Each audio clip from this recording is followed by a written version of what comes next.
Bonsoir à tous et à chacun et très heureuse de vous retrouver pour le compte de votre émission hebdomadaire que vous aimez bien sur la chaîne de référence Le Rendez-vous.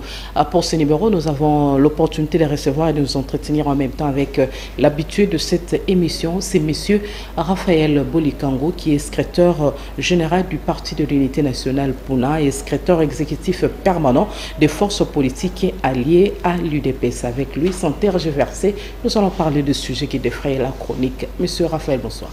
Bonsoir, Maman Adèle. Je suis encore très content de me retrouver ici après un laps de temps, vu mes déplacements régaliens. Je suis très content d'être parmi vous, ici à l'antenne A. D'emblée, comment se porte votre parti politique, les Puna? Et je sais que vous revenez aussi de vous faire enrôler dans votre circonscription électorale, parce que d'office, je sais que vous serez candidat à la députation nationale. Merci, Maman Adèle. Vous savez bien que nous, le Puna, le Parti d'Unité nationale Puna est un parti avant-gardiste. Le parti est présidé par l'autorité morale, son Excellence Élisée Bokoumouana Maposo. Le vice-ministre du budget. Le vice-ministre du budget, merci du complément. Évidemment, nous venons de participer, d'activer avec la CNI, dans la synergie CNI, parti politique, société civile, afin qu'il y ait plus de la population à s'enrôler en vue que nous protégeons les sièges, les différents sièges par rapport à la répartition des 500 sièges. Le parti Puna se porte bien.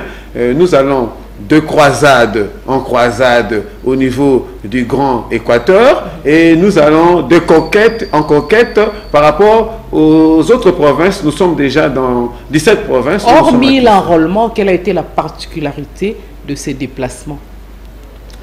Je vous dis que d'abord le Puna, nous sommes un parti, nous prenons partie prenante au niveau du pouvoir central.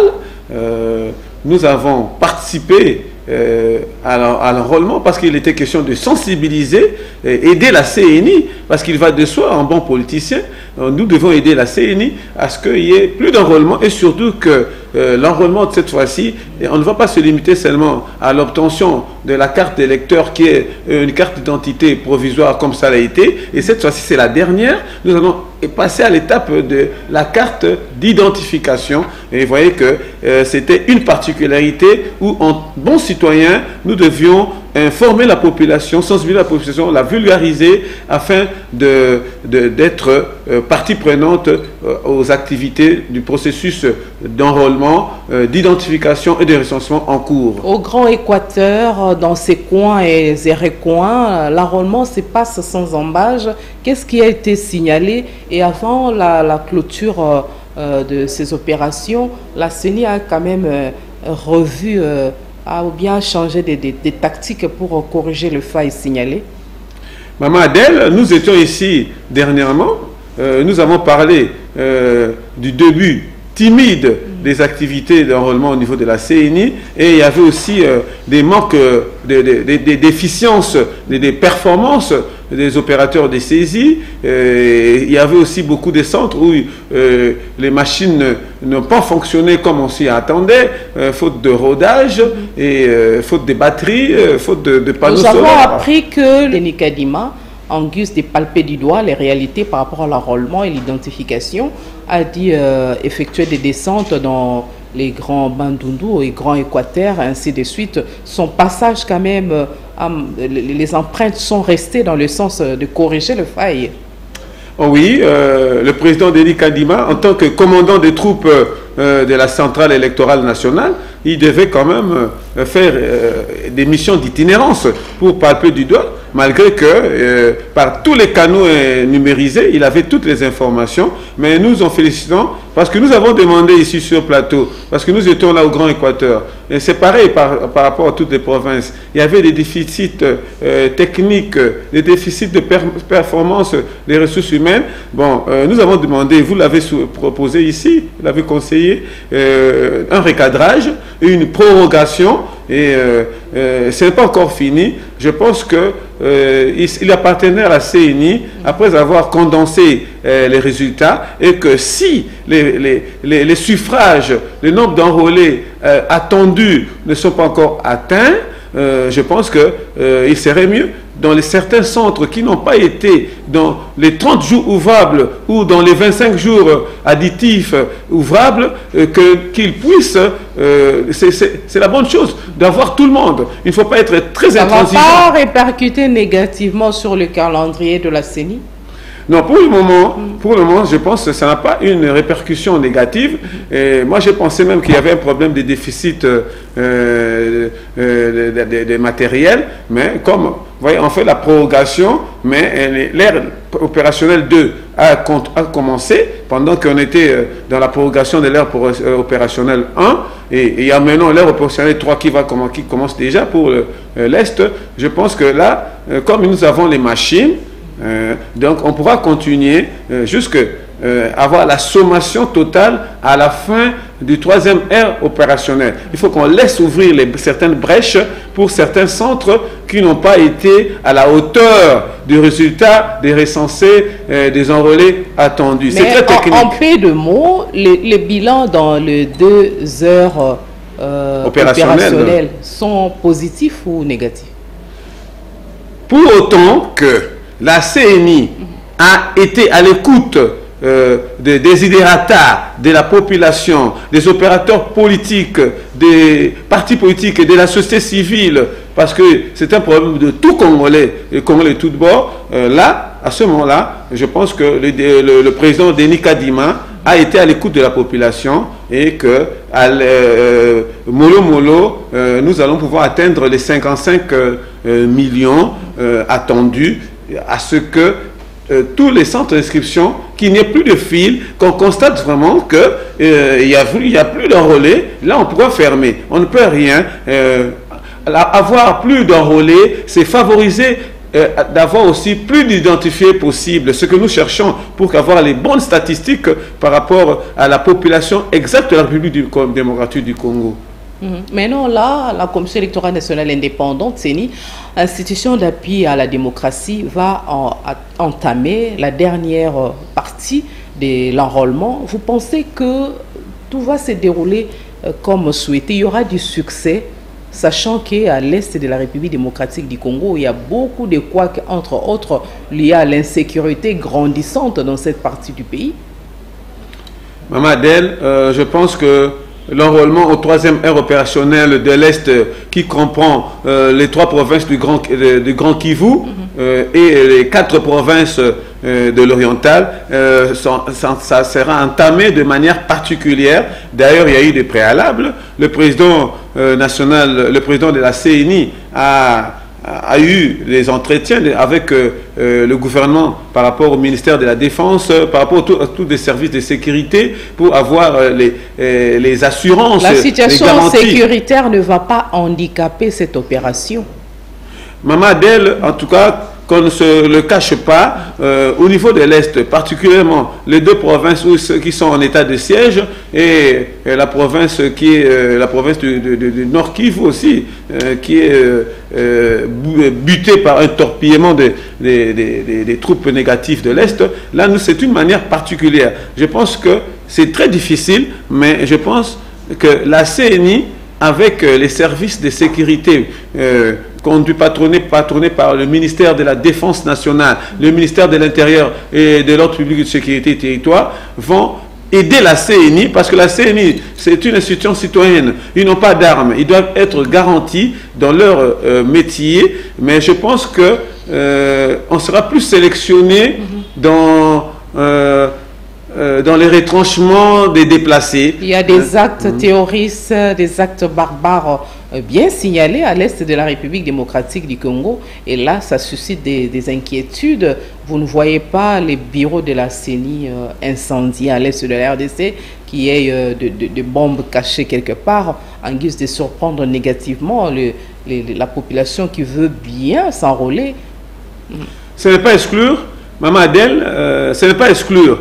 C'est pour cela que il faudra toutes les normes de sécurité soient mises en place pour protéger les agents de la CENI à effectuer leur mission d'enrôlement. Et c'est parier que on ne va pas exposer les agents de la CNI dans les champs du combat. La sécurité à l'Est prend une autre tournure. Oui, c'est une façon particulière. Maman, avec des actes terroristes. Ne nous cachons pas les voiles. Là, nous attendons, pour le moment, comme c'est quand même, nous sommes dans un champ de bataille, le Nord Kivu, je pense que nous n'attendons pas à 100% des performances ou bien des noms d'enrôlés attendus, mais je pense que la CNI, avec le ministère de la Défense nationale et intérieure et sécurité haute publique, mettront toutes les dispositions en place pour que nous ayons au moins plus de 60% d'enrôlés de ce coin-là, et surtout que tous ceux qui sont dans les camps des déplacés, qui sont identifiés comme Congolais, puissent s'enrôler. Mais évidemment, il y a aussi des manières particulières où dans les zones rouges, dans les zones neutres, il y a aussi moyen, quel que soit tant peu, d'enrôler quelques-uns des Congolais. Mais madame, là, on ne s'attend pas à une performance de 100%, comprenez-nous, ce n'est pas la première fois. Les dernières élections, et d'ailleurs, les dernières élections, nous avons eu quelques territoires, 4 territoires qui avaient eu leurs élections a posteriori. Mais pour les élections au niveau de la diaspora, il n'y a pas eu de succès. Il y a des couacs qu'on a signalés, à tel point que beaucoup de Congolais vivant à l'étranger étaient censés, ils étaient contraints de se déplacer, regagner les pays pour s'enrôler ici à Kinshasa ou dans le reste des provinces où les opérations se déroulaient.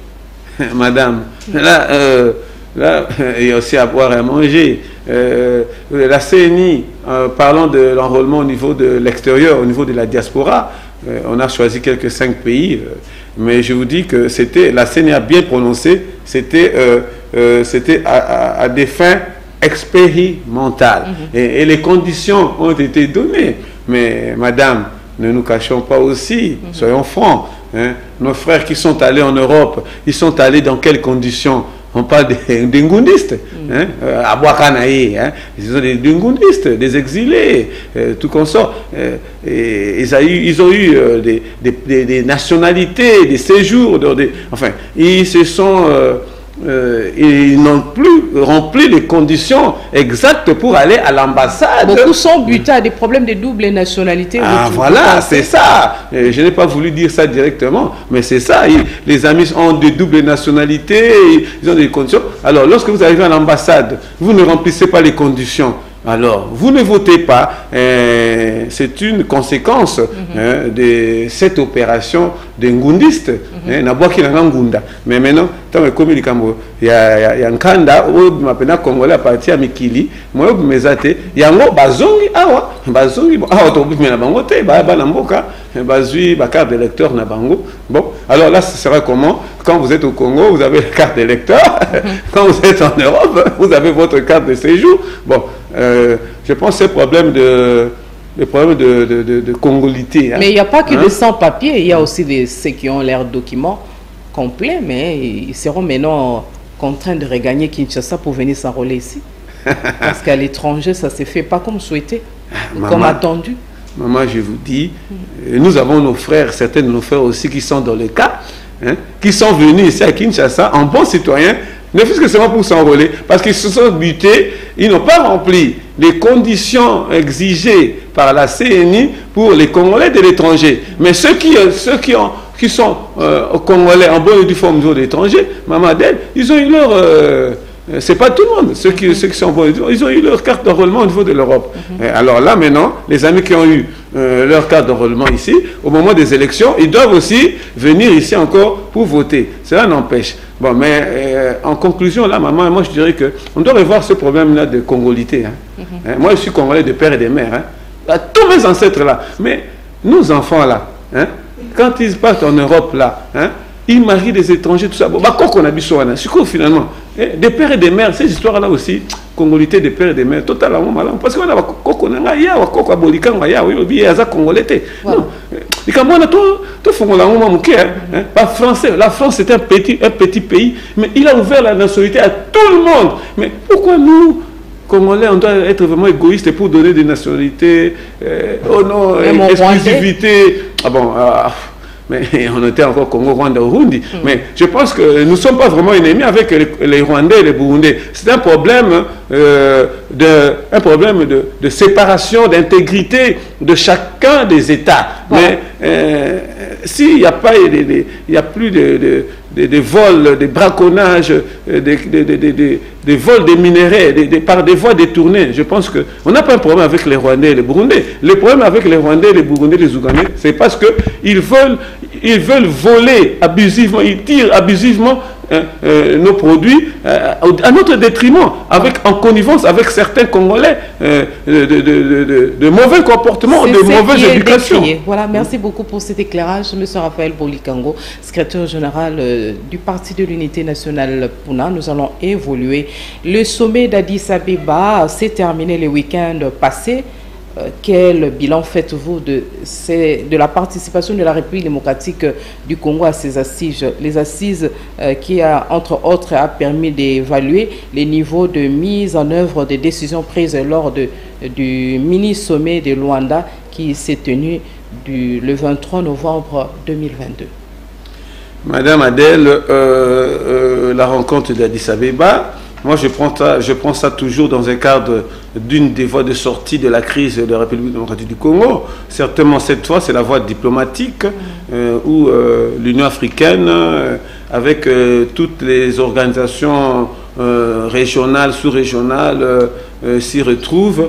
Mais tout ce qui m'a quelque peu égayé par rapport à cette réunion d'Addis Abeba, c'est seulement que le Burundi s'est rétracté à la faveur de la République démocratique du Congo pour être membre non permanent du Conseil de sécurité des Nations Unies. Nous espérons que cette occasion pourra peut-être nous aider à faire entendre notre voix au niveau du Conseil de sécurité des Nations Unies.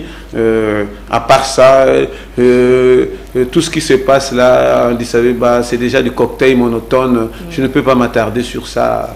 Moi, ce que nous voulons, c'est que la République, que nous en terminions avec cette crise sécuritaire et alimentaire en République démocratique du Congo, qu'on laisse les Congolais, comme le pape François est venu dernièrement ici, à côté du Kamba Congo. Il a dit, retirez-vous des terres congolaises. Nous ne sommes pas éminents exploités. Je reviens à ce que le pape a dit. Ce que nous cherchons à maintenant là, comme le pape a dit, nous voulons que cette parole du pape se réalise. Parce que le pape, c'est un des grands mécènes, des grandes personnalités de ce monde. Voilà. Le chef de l'État a participé à ces sommets.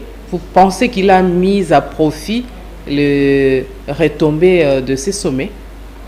Oui, madame, pour le chef de l'État, Félix-Antoine Tshisekedi, point n'est besoin de rappeler qu'à chaque occasion qui se présente à lui, à chaque opportunité, il défend farouchement la République démocratique du Congo, qui est sa patrie. Il est animé de ça. Il est issu, il est enraciné démocratiquement.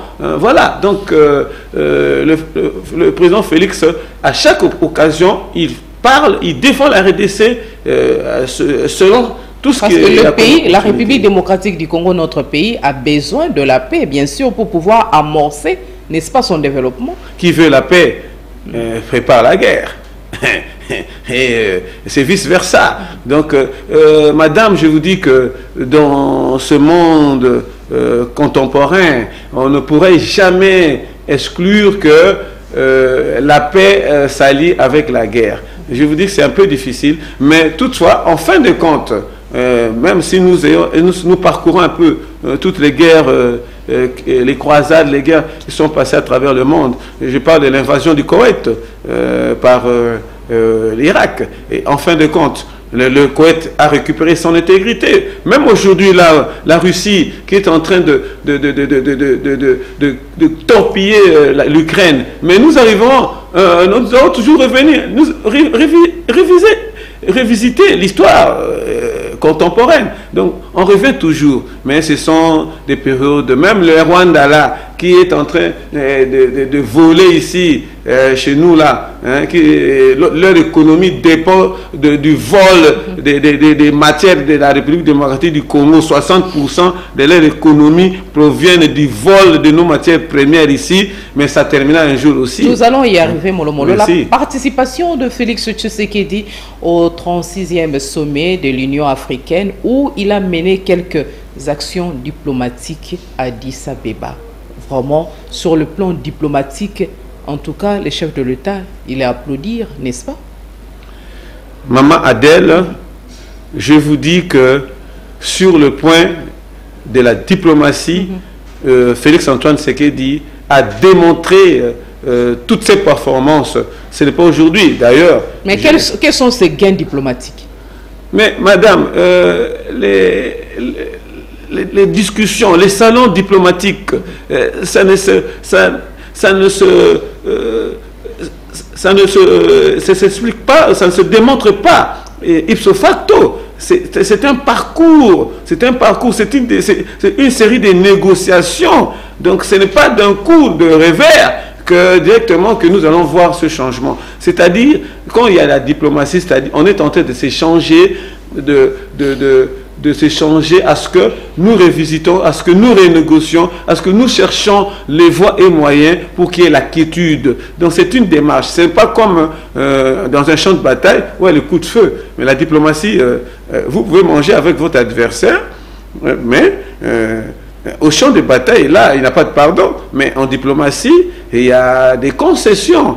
La diplomatie, c'est la concession. Et vous devez savoir aussi, quelque part, nous, la République démocratique du Congo, si le Rwanda aussi est en train aussi de nous pourchasser, il faut le dire, dans le gouvernement précédent. 36e sommet de l'Union africaine, Félix Tshisekedi n'est pas rentré bredouille.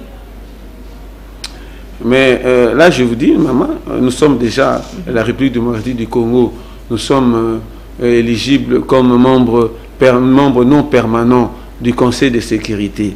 Là c'est ce que moi je dis que ce que nous avons bénéficié de là. Parce que dernièrement là, le Conseil de sécurité a levé la mesure d'embargo par rapport à l'achat des armes de la République démocratique du Congo. Et à présent que nous sommes membres non permanents de ce Conseil de sécurité, nous siégeons avec les 7, je sais pas, les 6-7 permanents. Vous voyez que dans ce salon-là, nous avons oui dire. Et je pense que notre desiderata sera bien écouté. Parce que nous sommes dans ce salon-là de 20 personnes, de 20 pays qui composent le Conseil de sécurité par rapport aux permanents et aux non permanents. Ça nous booste pour défendre notre cas, pour qu'il y ait une solution le plus rapide par rapport que les Nations Unies soutiennent l'intangibilité et la liberté, l'intégrité de chaque État par rapport à ses limites reconnues mondialement. Toujours à Addis Abeba, pour ces sommets dont on parle, il a été signalé la nomination d'un Congolais à la tête du CD,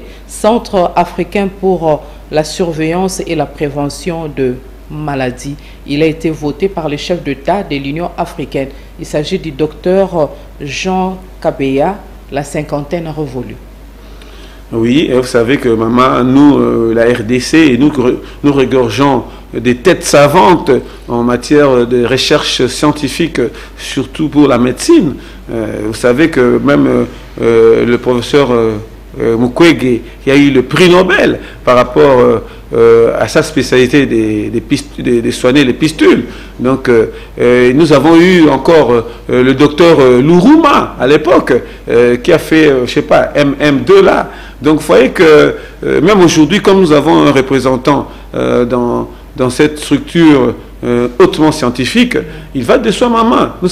Nous regorgeons des têtes intellectuelles. Donc là, nous pouvons encourager les générations et les chercheurs de ne pas baisser les bras, d'aller à l'ascenseur afin d'atteindre les niveaux des collègues qui sont déjà dans un parcours très élevé. Voilà une autre réalité. Les chefs d'État et de gouvernement de l'EAC ont recommandé la mise sur pied d'un plan conjoint de résolution de la crise sécuritaire dans l'Est de la République démocratique du Congo.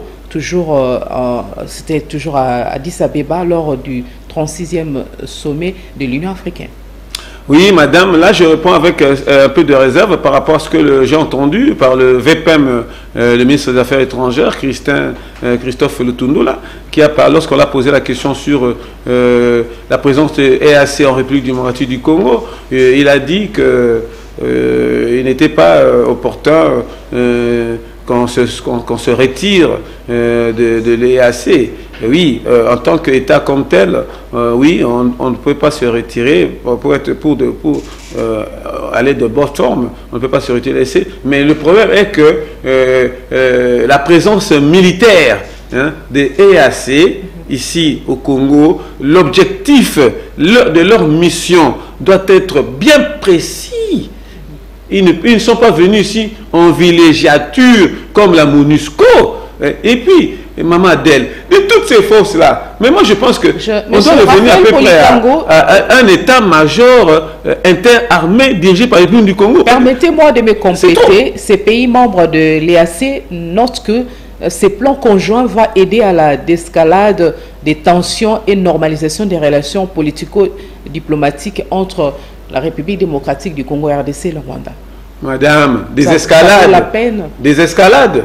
Mais il y a eu l'escalade, mais désescalader. Mais nous allons désescalader avec un mouvement militaire où il y a les ressortissants des pays qui nous attaquent, ces rebelles, où il y a les Burundais, je ne sais pas, il n'y a même pas des officiers rwandais. Elle ne constitue pas l'essentiel de ce que le pays attend pour sortir sa partie est de cette crise qui gangrène depuis belle lurette. Non, la République démocratique du Congo, si cette force-là doit continuer ici, la République démocratique du Congo, le gouvernement central doit exiger le retrait sans condition. L'EAC peut continuer, mais nous devons exiger le retrait des ressortissants des pays suspects, des pays suspects là, pour éviter les problèmes. Qu'on ne trouve pas des Burundais, qu'on ne trouve pas des Ougandais, qu'on ne trouve pas des Rwandais de cette force-là dans la République démocratique du Congo. Et aussi, il faut que l'objectif soit précis parce que ils commencent à être là en villégiature. C'est pour ça que la population commence déjà à les bouder parce qu'ils sont en villégiature. Dernièrement là, j'ai vu son excellence le chef de l'État doigter le chef là de l'armée EAC pour le corriger, pour le mettre à l'ordre. Sinon, ils vont partir. On va avoir une autre force. Mais madame, il y a une chose là. La fois dernière, nous avons dit il y a des forces de trop.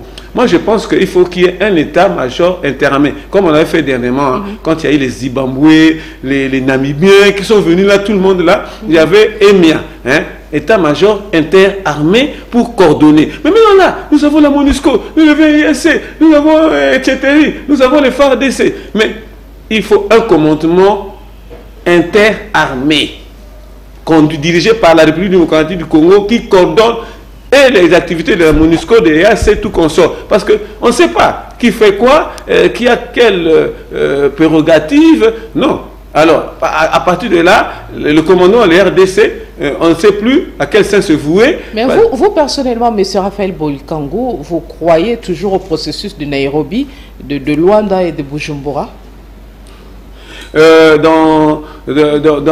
D'une manière éphémère. Je crois à ça d'une manière éphémère. Mais ce qu'il y a, que la communauté internationale doit être efficace, doit être franc, doit jouer le franc jeu s'il faut aider la RDC, en attendant que nous, nos forces armées soient régaillardies pour que nous-mêmes, on finisse, c'est nous-mêmes les Congolais qui doivent combattre jusqu'à libérer notre territoire. Les amis là de MONUSCO, de l'EAC, c'est un appui éphémère. Un jour au lendemain, ils vont partir.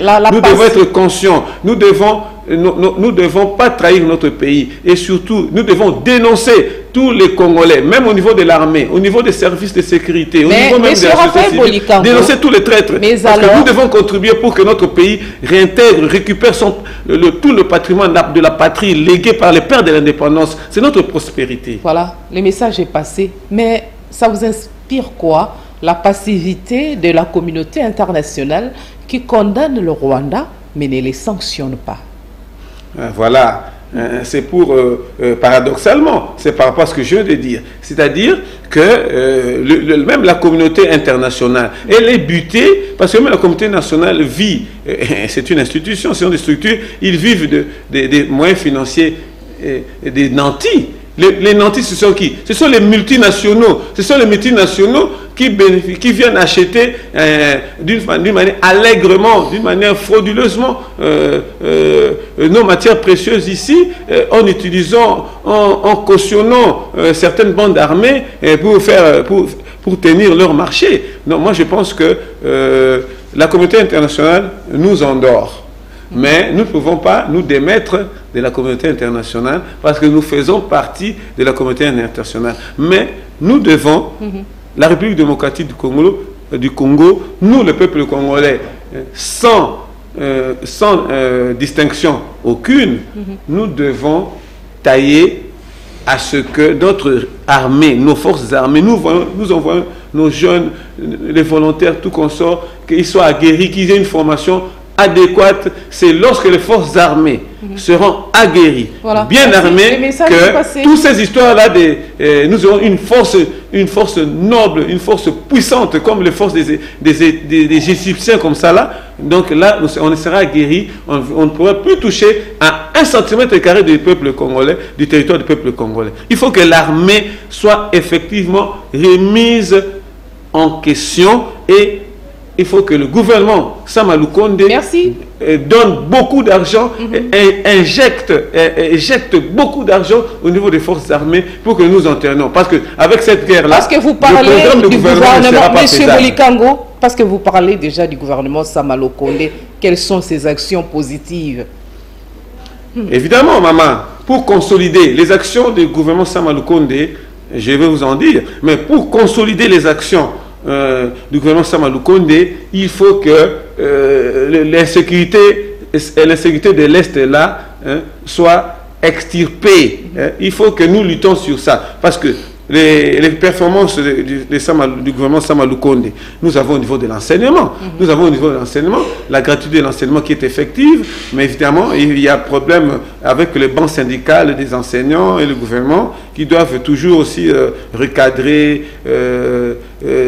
actualiser de nouveau la démarche.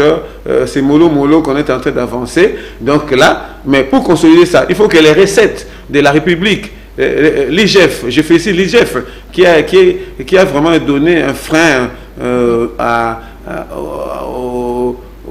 le dollar piétine le franc congolais aujourd'hui. Maman, là c'est un autre aspect. Là c'est un problème de fluctuation économique.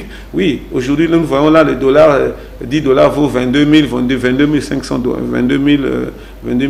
francs congolais, mais nous sommes un problème. Et là ça répercute sur le prix des denrées alimentaires, sur le panier de la ménagère. Sur le panier de la ménagère.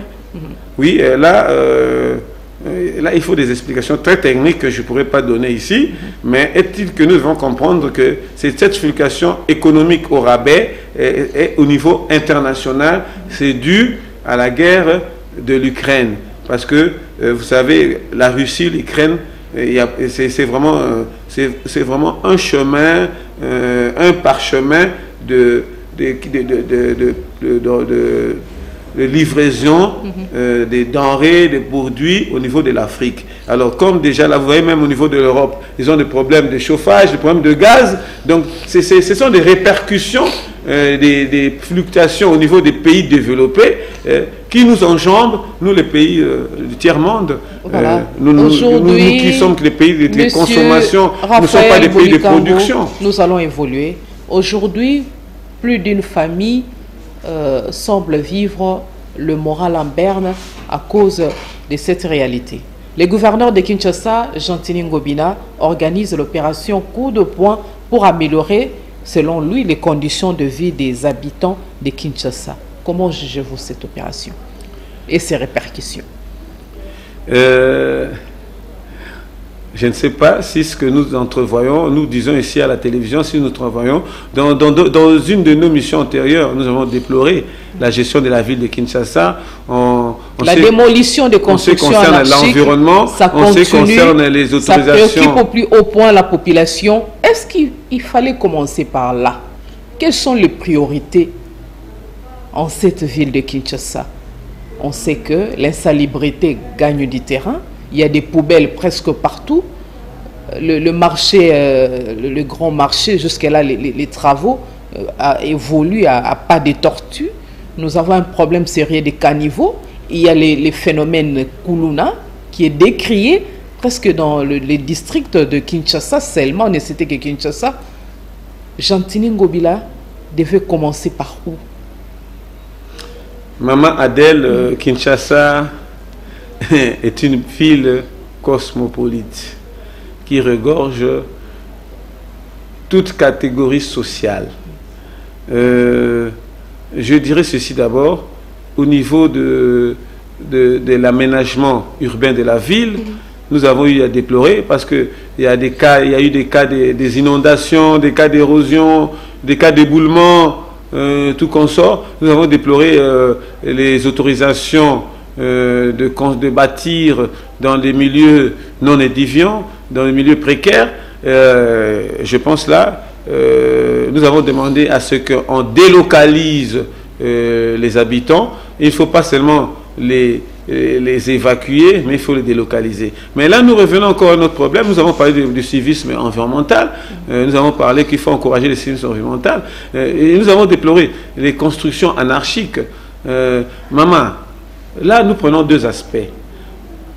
L'aspect technique. Pour l'aspect technique, le gouverneur de la ville de Kinshasa a agi. Mais ça constitue une priorité, n'est-ce pas, d'abord commencer par remédier au phénomène Kuluna?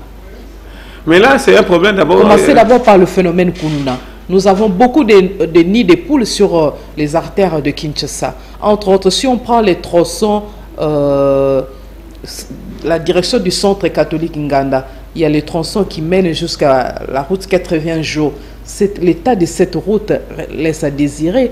Il y a de l'eau qui stagne à un certain niveau et ça empêche, ça ne rend pas fluide de la circulation. Gentini Ngobila devait commencer par où? Il devait commencer par démolir pour frustrer la population, ou il devait d'abord commencer par arrêter le phénomène Kuluna et puis rendre propre la ville de Kinshasa, parce que l'insalubrité bat son plein. Madame Adèle, Kinshasa, le gouverneur est buté à un problème multisectoriel au niveau de la ville. Il y a beaucoup à entreprendre, mais il doit toujours tout planifier. Pour le problème de l'insalubrité, nous avons décrit ça ici, au niveau de Matadi-Kibala, où il y a la réduction de la chaussée, et la réduction de la chaussée, et l'emprise, tous les bords des caniveaux sont jonchés des étables des mamans maraîchères, des marchands. Alors, ça a causé beaucoup d'accidents. Alors, si c'est pour dégager la voie, et là, je vous dis que c'est une bonne chose. Et au niveau même des bonnes vies et mœurs, vous voyez toutes les terrasses là que je vois là. Nous avons grandi dans cette ville de Kinshasa. En face du camp Babylone, je ne cesse de le répéter, il y a une poubelle qui dégage des odeurs nauséabondes à longueur de journée en face du camp Babylone. Je ne sais pas si vous avez l'idée du coin. Je connais. Jusqu'à maintenant, je connais. Personne, l'hôtel de ville ne passe pas par là. Oui, là c'est une affaire à suivre. Pour évacuer ces déchets. Là c'est une affaire à suivre. Nous avons dit ici, nous avons demandé au gouverneur de consigner son ministre de l'Environnement à entretenir les décharges publiques disséminées à travers la ville et d'assurer l'évacuation de ces décharges publiques vers les centres d'enfouissement en vue de créer encore, il y a des récupérations, il y a aussi des méthodes à gérer ces déchets pour créer à d'autres fins utiles. Mais maman, Mais je vous dis, le problème là des terrasses... En pleine année électorale, vous trouvez que c'était bon de frustrer la population? Maman, qu'est-ce que ça vous dit là? Moi, je dis que toutes les terrasses là que je vois, hein, aux abords des chaussées, mais moi, ça me cœur des fois. Hein, quand je suis dans un transport en commun, dans un taxi ou bien comment là, quand je passe, je vois les terrasses, hein, au ciel comme ça, pas ni vu ni connu, mais connu et vu, les gens qui sont en train de danser comme ça. Le phénomène Koulouna qui refait surface, ça ne vous préoccupe pas? Ça me préoccupe, mais la dépravation des mœurs, ces histoires de terrasses à ciel ouvert comme ça, hein, les gens qui vendent, voyez, vous rentrez, qu'est-ce que ça dit? Et c'est chaque jour, nous ne pensons pas à autre chose. Là, maman, il ne faut pas qu'on en fasse un problème, parce que là, je vous dis, même les gens peuvent dire qu'il y a un problème de justice, mais je dis que l'hôtel de ville, nous avons dit que l'hôtel de ville doit cesser de ne... Le général Kanyama, à son époque, doit cesser d'être un État-providence. A déployé quand même des efforts pour arrêter, mettre fin, calmer les phénomènes Koulouna. Mais maintenant là, ça prend de l'ampleur, des allures inquiétantes, mais les autorités semblent faire la sourde oreille, alors que la population souffre. Maman, pour le Koulouna, permettez-moi, je termine. Tout ça, c'est du Koulouna. La délinquance juvénile, c'est le Koulouna. Mais aussi, hein, le fait de jeter les déchets au caniveau et partout, c'est aussi du Koulouna environnemental. Maman, vous pensez seulement le Koulouna là, des délinquances de la jeunesse. Là, lorsque l'environnement n'est pas sain, c'est aussi du Koulouna. Nous Koulounons l'environnement qui est un biotope. Nous Koulounons l'environnement, maman. Là, il faut dire que un problème aussi de discipline. Là, le gouverneur est dans ses droits. Parce que nous avons dit qu'il faut qu'il ne soit pas seulement État-providence, qu'il est ça, État-gendarme. Mais je vous dis, maman, parlons-en. Tous ces amis-là qui ont... Moi, je parle aussi en tant que géographe, en tant qu'environnementaliste. Moi, je pense qu'il fallait d'abord commencer par remédier au phénomène Koulouna. Ce sont de bombes à retardement.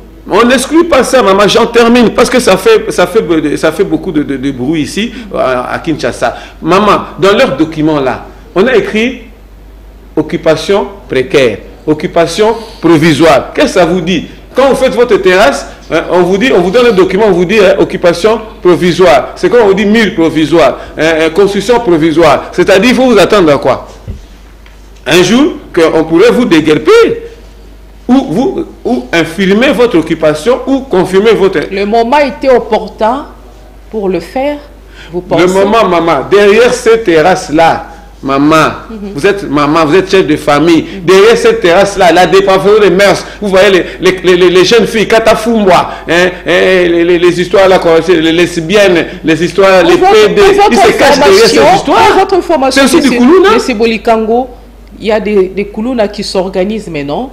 Ils quittent la ville de Kinshasa pour aller exercer leur acte incivique dans les provinces environnante de la ville de Kinshasa. Là maintenant, je reviens c'est un danger qui guette déjà le pays. Pour apaiser votre soif, maintenant, je reviens à la discipline de l'ordre public. Là maintenant, quand vous parlez du phénomène de Koulouna qui prend toujours des allures, là nous revenons maintenant au ministère de l'Intérieur et de l'ordre public. Nous revenons au commissaire général de la police nationale. Nous devons maintenant, la police nationale doit maintenant, parce que ça perdure, hein, cette histoire de Koulouna. La police nationale, comme on dit, à malin demi, la police nationale congolaise doit maintenant faire des analyses, il faut les arrêter, adapter et les contraindre à des travaux forcés. Oui, il faut adapter la contrainte et la sanction hein, à ce que... Voilà. Il faut créer des emplois aussi. Parce que le phénomène de Koulouna est appuyé aussi par quoi? Par le chômage. Merci, aussi. Parce que nous avançons lentement, mais sûrement vers la chute de l'émission. Il n'y a pas que le phénomène Koulouna. On doit donner des emplois. Qu'il est à Kinshasa, après la pluie, c'est le beau temps, mais à Kinshasa, tel n'est pas le cas. Et là aussi, les efforts ne sont pas déployés dans ce sens pour empêcher les dégâts après la pluie. Bon, on attend que l'hôtel de ville puisse commencer aussi à réagir dans ce sens au lieu d'agir avec beaucoup de muscles pour démolir les constructions anarchiques. C'est bien. Il faut commencer par des priorités. Nous sommes à la fin, M. Raphaël Bolikango. En guise de message particulier, quelle a été votre contribution? Donc, la contribution du Parti de l'Unité nationale Puna au sein de l'Union Sacrée. Et puis, l'Union Sacrée en tant que plateforme politique, a-t-elle joué son rôle selon vous? C'est ça la question pour clôturer cette émission.